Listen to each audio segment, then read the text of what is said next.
berlanjut dengan diumumkannya hasil dari permainan pertama, di mana dari 456 peserta di babak pertama, kini tinggal 201 peserta saja yang berhasil selamat untuk mengikuti permainan selanjutnya. Menyadari betapa bahayanya permainan ini, beberapa peserta memohon untuk dibiarkan keluar dalam permainan dalam keadaan hidup-hidup. Dan terjadilah adu mulut antara staf dari permainan tersebut dengan beberapa peserta. Sang Wu yang cerdas akhirnya bersuara dengan mengatakan bahwa permainan ini bisa dihentikan dengan cara memperoleh suara kesepakatan dari mayoritas peserta. Kemudian, staf Squid Game pun akhirnya memberikan kesempatan untuk para peserta melakukan voting. Melihat jumlah uang yang akan diberikan sebagai hadiah, membuat beberapa orang yang awalnya ingin permainan ini dihentikan menjadi berubah pikiran. Ditambah lagi, aturan dari panitia permainan yang akan memberikan uang tersebut kepada peserta yang telah tewas jika hasil voting terbanyak memilih untuk menghentikan permainan selanjutnya. Dan keributan pun terjadi antara peserta. Peserta nomor 001 yaitu si kakek menjadi penentu akhir apakah permainan ini akan diteruskan atau tidak. Peserta yang memilih permainan ini dihentikan bersorak ketika kakek nomor 001 memilih untuk tidak melanjutkan permainan. Dan semua peserta pun diantar pulang ke tempat masing-masing. Gi-hun dan gadis pencopet diturunkan dari mobil panitia dalam keadaan tangan dan kaki terikat. Gadis pencopet yang takut dipaksa untuk mengembalikan uang Gi-hun akhirnya meninggalkan Gi-hun setelah dia membuka ikatan tangan Gi-hun. Cerita pun berlanjut menceritakan kehidupan beberapa pemain game tersebut. Gadis pencopet adalah seorang yatim piatu yang hidup dengan adiknya.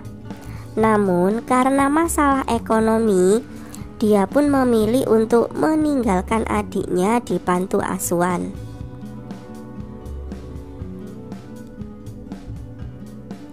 Ali adalah seorang pemuda India yang bekerja sebagai buruh. Namun dia sudah 6 bulan lebih tidak menerima gaji.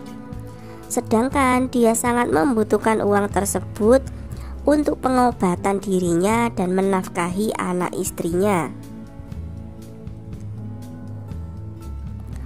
Sang Wu yang terkenal sukses ternyata sedang dalam keadaan pailit dan menjadi target kepolisian karena kasus penipuan investasinya. Karena tidak kuat dengan beban hidupnya, Sang Wu pun mencoba untuk bunuh diri.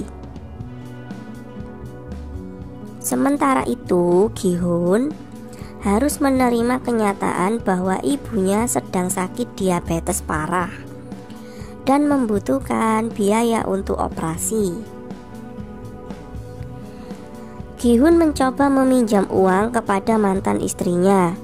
Namun harga dirinya terlukai saat suami baru dari mantan istrinya memberinya uang dengan catatan Gi-hun harus menjauhi anak dan mantan istrinya. Di sisi lain ada detektif Huang. Detektif Huang sedang mencari kakaknya. Setelah melihat sebuah kartu nama dari Squid Game dan di dalam kamar kakaknya, Dia pun teringat dengan Gi-hun yang tempo hari datang ke kantor polisi untuk melaporkan kejadian yang dia alami dari permainan Squid Game. Namun karena dianggap tidak masuk akal serta nomor handphone dari kartu nama Squid Game tidak bisa ditemukan, akhirnya laporan Gi-hun pun diabaikan oleh kepolisian. Detektif Huang mencoba menemui Gi-hun untuk mencari info tentang Squid Game. Namun saat itu Gi-hun merubah kesaksiannya dan tidak bisa membantu memberikan informasi kepada Detektif Huang.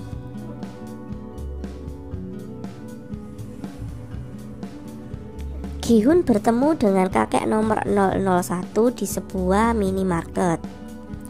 Mereka saling mengobrol dengan menikmati soju bersama. Kakek tersebut mengatakan dia akan kembali mengikuti game tersebut karena dia tidak ingin sisa hidupnya digunakan hanya untuk menunggu hari kematiannya.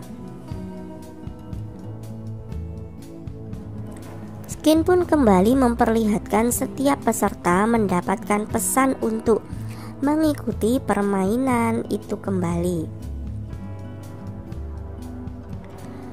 Dalam keputusasaan, mereka pun akhirnya memilih untuk kembali dalam permainan. Kali ini, pemain kembali dijemput dengan cara yang sama, yaitu dibius dalam perjalanannya menuju lokasi permainan. Detektif Huang yang sedari awal mengawasi Gi-hun akhirnya membuntuti mobil yang membawa Gi-hun pergi. Dan gadis pencopet ternyata hanya pura-pura tertidur setelah dirinya dibius di dalam mobil.